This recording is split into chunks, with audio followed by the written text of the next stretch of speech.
এমন একটি যুদ্ধবিমান যার দাম অনেক সময় একটি আধুনিক পশ্চিমা ফাইটার জেটের অর্ধেকেরও কম, অথচ সেই বিমানটি বহন করছে আধুনিক রাডার, দূরপাল্লার মিসাইল এবং মাল্টিরোল যুদ্ধ ক্ষমতা। এই কারণে অনেক সামরিক বিশ্লেষক বলছেন সিএসি পিএসি JF-17 থান্ডার আজ বিশ্বের সবচেয়ে সাশ্রয়ী কিন্তু কার্যকর যুদ্ধবিমানগুলোর একটি।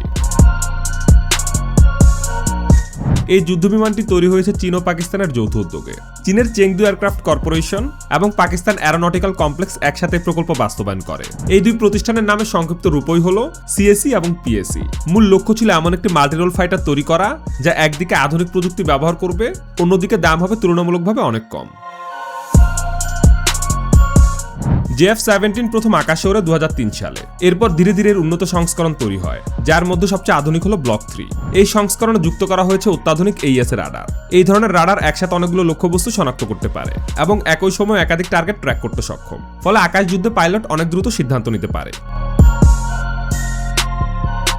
এই বিমানের আরেকটি গুরুত্বপূর্ণ দিক হলো এর ইঞ্জিন। JF-17 সাধারণত ব্যবহার করে রাশিয়ার তৈরি RD-93 ইঞ্জিন।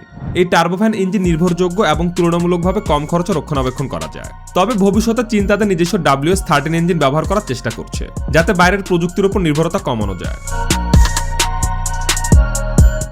অস্ত্র ব্যবস্থার দিক থেকেও JF-17 বেশ শক্তিশালী। বিশেষ করে ব্লক 3 সংস্করণ ব্যবহার করতে পারে চীনের দূরপাল্লার PL-15 air two air missile. অনেক বিশ্লেষকের মতে এই মিসাইলের পাল্লা প্রায় 150 কিলোমিটার বা তারও বেশি, ফলে শত্রু বিমানে অনেক দূর থেকে আক্রমণ চালানো সম্ভব।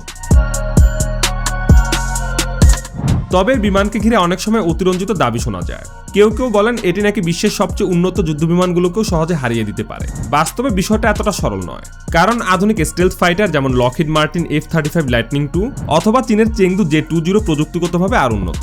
এসব বিমানে রয়েছে স্টেলথ টেকনোলজি, উন্নত সেন্সর এবং আরও শক্তিশালী ইঞ্জিন। তবুও JF-17 এর গুরুত্ব কম নয়, কারণ বিশ্বের অনেক দেশ বিলিয়ন ডলারের স্টেলথ ফাইটার কিনতে পারে না। বর্তমানে পাকিস্তান ছাড়াও নাইজেরিয়া এবং মিয়ানমার এই বিমান ব্যবহার করছে। সাম্প্রতিক সময়ে আজারবাইজানও এই যুদ্ধবিমান কেনার বড় একটি চুক্তি করেছে বলে জানা যায়। সব মিলিয়ে বলা যায় JF-17 থান্ডার হয়তো বিশ্বের সবচেয়ে শক্তিশালী ফাইটার নয়, তবে কম খরচে আধুনিক যুদ্ধ ক্ষমতা দেওয়ার ক্ষেত্রে এটি নিঃসন্দেহে একটি গুরুত্বপূর্ণ এবং প্রভাবশালী যুদ্ধবিমান।